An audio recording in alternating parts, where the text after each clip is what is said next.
تو اس وقت اللہ کے نبی صلی اللہ علیہ وسلم نے یہ عید الفطر عید الاضحیٰ کے بارے میں کہا عید کی خوشیاں بھی منانی ہیں اور عید منانے کے ساتھ ساتھ ہم نے ان غریبوں کا خیال بھی رکھنا ہے. اور اس رات دیکھیے یہ اتنی فضیلت اور برکت والی رات. اللہ کے نبی نے فرمایا کہ جو صوفیہ بھی اس کو کہتے ہیں کہ جو بندہ اس رات قیام کرے گا اور اس قیام کی برکت اللہ اس کو 1000 نور عطا فرمائے گا.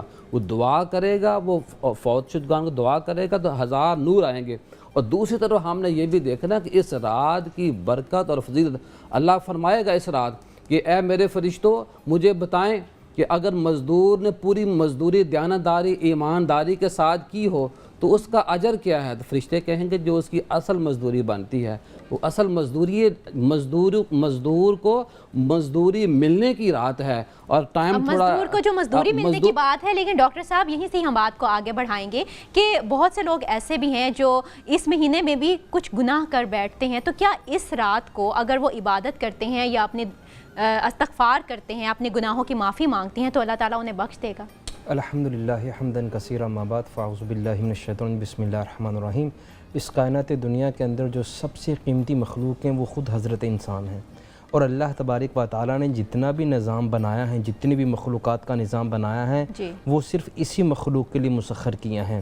یہ ایام کا آنا جانا, دنوں راتوں کا آنا جانا, یہ صرف ایک مسلمان مومن کے لیے ہیں کہ اگر اس نے کہیں کمی کوتاہی کی ہیں تو ان راتوں کو عبادت کر کر اللہ تعالیٰ سے صلح کر لیں. قرآن کریم خود فرما رہا ہے یا ایھا الذین آمنوا توبوا الی اللہ توبۃ نصوحا عسیٰ ربکم ان یکفر عنکم سیئاتکم ویدخلکم جنہ.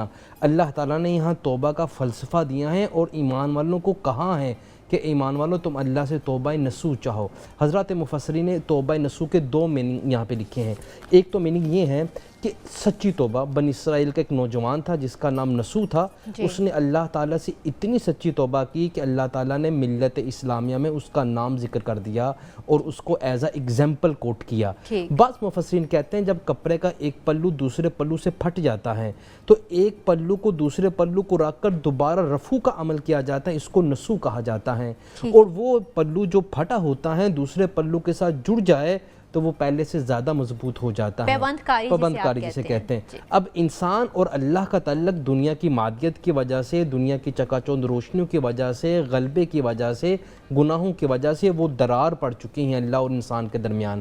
جب انسان اس درار کو اثر نو دوبارہ تعمیر کرتا ہے تو اس کو توبہ نصوح کا عمل کیا جاتا ہے. اور اللہ تعالیٰ نے اس رات کو بڑی فضیلت رکھی ہیں, یہ رات لینے کی ہیں. حضرات علماء یہاں تشریف فرمائے, انہوں نے کہا کہ ہر عبادت, آپ نماز پڑھیں, روزہ نماز پڑھیں, زکوٰۃ دیں, کسی سے حسن اخلاق کریں, کسی غریب کی مدد کریں, کسی بیمار کو دوائی لے کے دیں, یہ سارے عمل کا خلاصہ جنت ہیں. ہم ساری نیکیاں اس لیے کرتے ہیں کہ ایک مومن کا جو نصب و لین اور جو مین گول ہیں وہ جنت ہیں. لیکن روزے کا حاصل جنت نہیں ہے. روزہ اللہ تعالیٰ کے لیے ہے اور اس کی جزا اللہ تعالیٰ خود ہیں. جو روزے کا فلسفہ ہے, یہ کہا نا روزہ میرے لیے میں اس کی جزا دوں گا, تو کچھ علماء نے لکھا ہے جزا کا مطلب یہ ہے کہ اللہ اسے خود مل جائے گا. یعنی کہ روزے کا بدلہ اللہ کا قرب ہے, روزے کا بدلہ اللہ کی رضا ہے. حدیث میں آتا ہے جس طرح آج رات لیلۃ الجائزہ کی رات ہے, اسی طرح عید کا دن یوم الجائزے کا دن ہے. یعنی کہ اس دن اللہ تعالیٰ فرشتوں کی ٹولیوں کو بھیجتے ہیں اور وہ ندا کرتے. ان ندا کو صرف مخلوقات, پوری دنیا میں تقریباً 17,000 سے زائد مخلوقات ہیں, ان 17,000 مخلوقات میں سے صرف 2 مخلوقات ایسی ہیں, جن اور انسان, جو ان فرشتوں کی منادی نہیں سن سکتے. باقی ساری مخلوقات منادی سنتی ہیں. وہ صبح منادی کرتے ہیں کہ بندو اٹھو اللہ کی طرف جو غفور الرحیم ہیں, جو عبادتوں کا اور روزوں کا بدلہ دینے کے لیے تیار ہیں, تم مجھ سے مغفرت طلب کرو, وہ تمہیں معاف کرنے کے لیے تیار ہیں. جب لوگ عیدگاہ میں جاتے ہیں تو اللہ تعالیٰ فرشتوں سے استفسار کرتے ہیں کہ یہ میرے بندے کیوں آئے ہیں, کیا لینے کے لیے آئے ہیں؟ تو فرشتے کہتے ہیں یا اللہ یہ اپنی مزدوری لینے کے لیے آئے ہیں. پرانے کپڑوں میں عید منانا شرمندگی کی بات نہیں ہے. شرمندگی کی بات اس شخص کے لیے ہے جس نے روزے نہیں رکھے اور وہ بھی عید منانے کے لیے تیار ہیں, اس کے لیے شرمندگی کا باعث ہیں. تو جب اللہ تعالیٰ ان سے پوچھتے ہیں تو کہتے ہیں یا اللہ یہ تو مزدوری لینے کے لیے آئے ہیں. تو اللہ تعالیٰ وہاں پہ اعلان کرتے ہیں اور گواہ فرشتوں کو بناتے ہیں, اے فرشتے گواہ رہنا, ان لوگوں سے کہہ دو بخشے بخشائے اپنے گھروں میں چلے جاؤ۔